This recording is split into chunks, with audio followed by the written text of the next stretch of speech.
So, Namaskar. You all know that in Ayurveda we believe that there are three pillars that leads to good and complete health.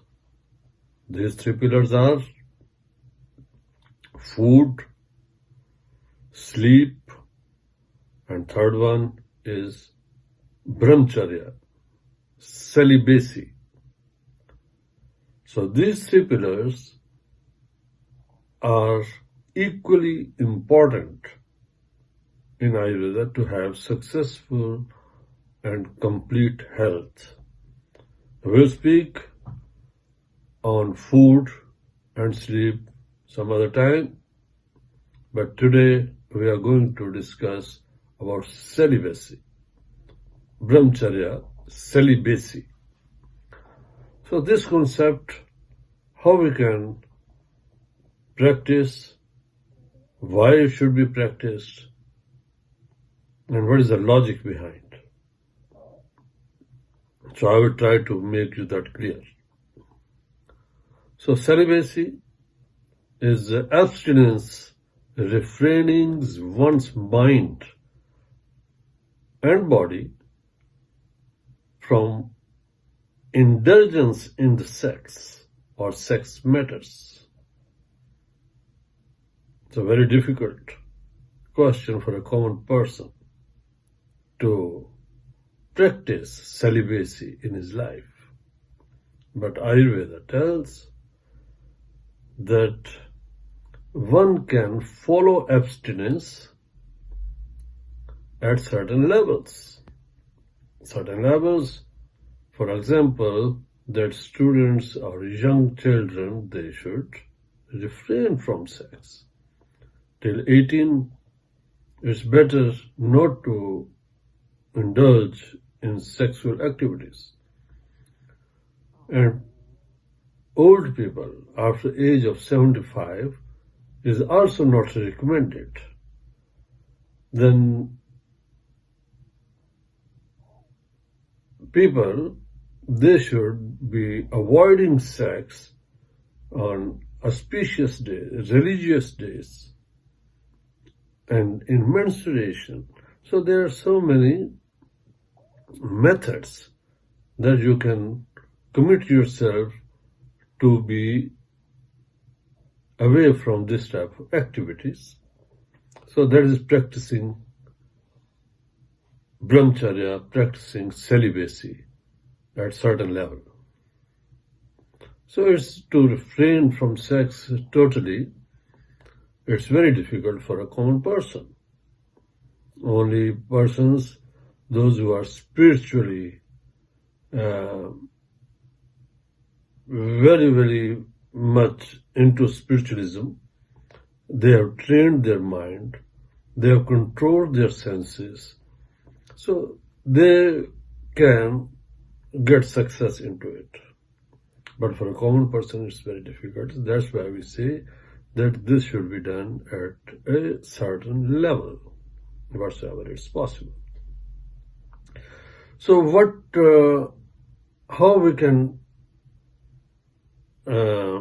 we can expect from this? You see, this Ayurveda believes that practicing celibacy that helps in character building. It inhibits reliability, trustworthiness, and what I already said, that it's a fuel for spiritualism. So spiritual person can practice abstinence fully, but with celibacy we can be spiritual. So it's otherwise also. So it's very interesting that in Ayurveda we believe that no spirituality is possible without practicing abstinence. So this will make clear in other chapters next time. So to understand that why and how this leads, the celibacy leads to perfect health, so we should understand the concept of ojas. Ojas is a synonym for our immunity in our body. It's other name for immunity. To understand this, we should know that everything whatsoever we eat, that converts into the body tissues. So very first body tissue what we get from our food is plasma. After that, plasma converts into blood, blood into the muscle, muscle into the fat, fat into bones, bones converts into bone marrow, and bone marrow at last that get convert into semen. And that semen is the last tissue and byproduct of seventh tissue, semen tissue. There's that seventh, there's the last one. And a byproduct of that is what we see as a hormone. You can say that is what we call ojas, and that is directly proportional to our well-being. That is directly proportional to our immunity. And how more ojas someone has, how healthy he is. So that's a way of thinking in Ayurveda. That's the way we think. And it's also logical. If you see, if the last seventh wave cell, the seventh body tissue, seventh dhatu, what I have just discussed, that is dhatu, semen, the last one.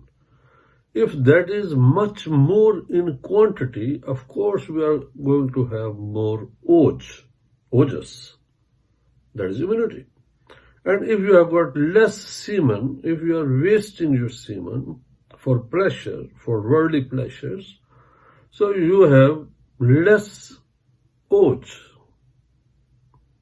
So semen, if you are using too much, so semen was only possible in certain quantity because of a dhatu before that, and that was bone marrow. So if oj is not enough, so it will get its feed from the bone marrow. So that way, if you are using more semen, so your bone marrow will be quality and quantity wise little less. And if bone marrow is little less in its quality, then bones are not in quality wise sufficient. And so we can see that it leads to all the body tissues, what leads to less in quantity. If they are less in quantity, then they won't be able to protect themselves, because quantity is needed to make it quality-wise functioning.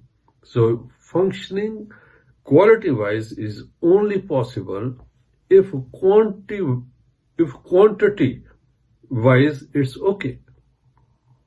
So quantity brings quality in this. So it should not be less than it's required. So that's why we see if all the 7 body tissues, what I have just named, they are enough in quantity, then body can function quality-wise.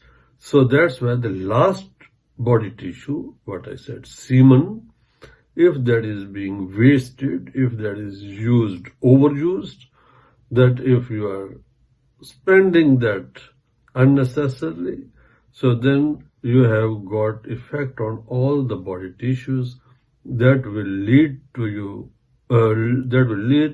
less immunity in the body. And that's why we say that less semen, less ojas, and less immunity.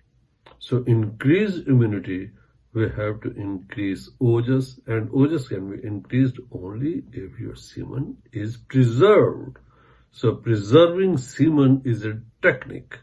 So that's why I said that in Ayurveda, we use this celibacy as a great tool, technique to improve your concentration, to improve your courage, to improve longevity of the life, long life you can get, and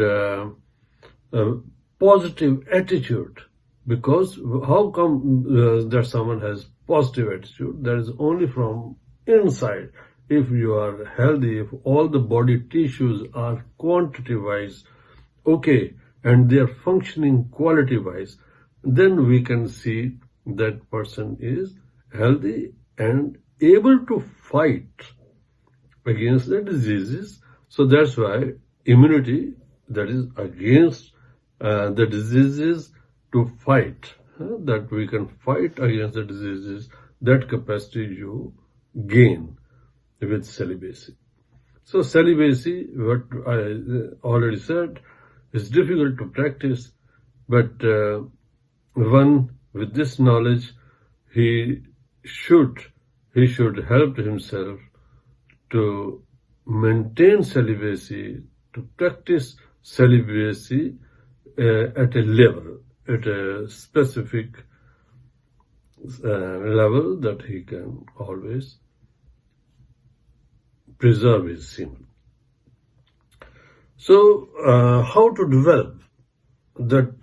This is a quality what not everybody can possess and have. Then Ayurveda gives few tools that how you can develop this. Therefore, you have to be compassionate, loving your human being, your others, and giving value to them. And this celibacy you can improve. That is possible only with the good company.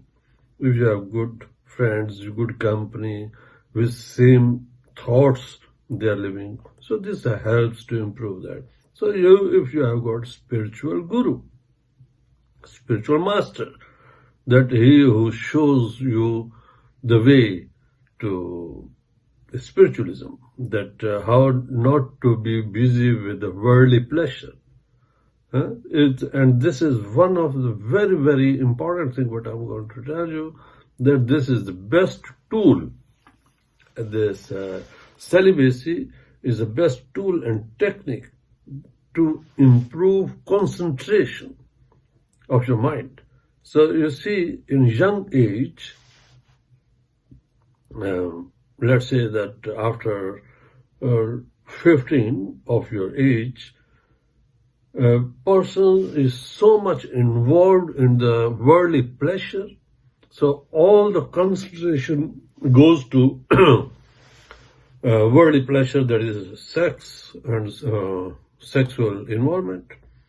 So people can give so much attention to that part, that sex.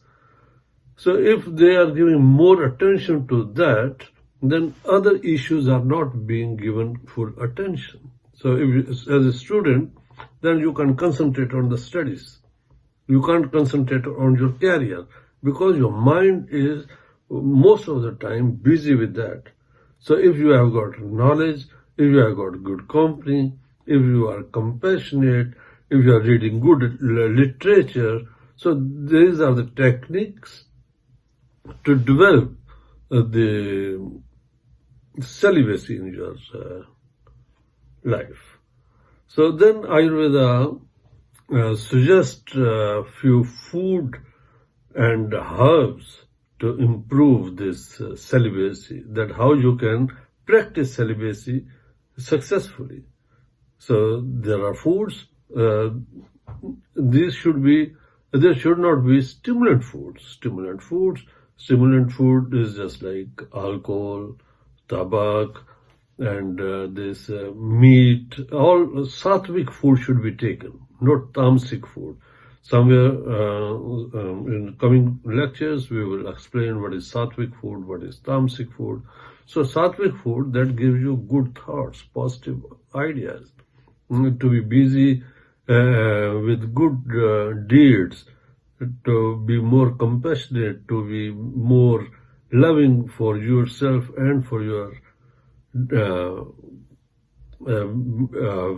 colleagues, for your friends, for your family members, for others. So the sattvic food, that gives you strength to practice celibacy, and not stimulant using. No stimulant should be used.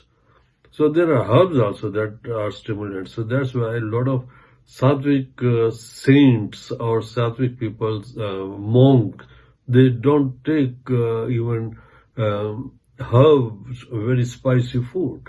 That's the idea behind. And then there are herbs, what Ayurveda promotes. Ayurveda says that using this type of herbs, that give you strength, that gives you positive thoughts to practice celibacy. These are like betel nut, there is acacia ketchu, then there is a herb haritki, we call that. That can be taken, and you have more taste in our food. You say bitter taste is very good. Astringent, haldi, turmeric, curcuma. These are all things what can be used in our kitchen, and these are bitter and astringent, vrang food. These all help you not getting that stimulants. These are not stimulants in any way. So this helps you to practice celibacy. So since this is so important in health, that's why celibacy is also prescribed, that we advise our patients to practice celibacy in few diseases. Few diseases like chronic diseases. And the chronic diseases, we certainly say patient not to be sexually active. In TBC, tuberculosis, it's certainly advised not to practice. And then depletion, that when body tissues are getting less and less, then we advise our patient not to use, not to be busy with sexual activities, because as I told you earlier, that ojas depends on the quantity of our body tissue. So depletion means that when your body tissues are not enough in quantity. So you are already having a disease with depletion, then you should not be stimulating that with involving yourself in the sexual activities. So it makes sense, I think. So in chronic diseases, then it's prescribed from the doctors that not to do any sexual activities. So I hope you got the idea of celibacy. Although we know that it can't be practiced 100%, but see what level you can practice this to achieve maximum health benefits. Thank you.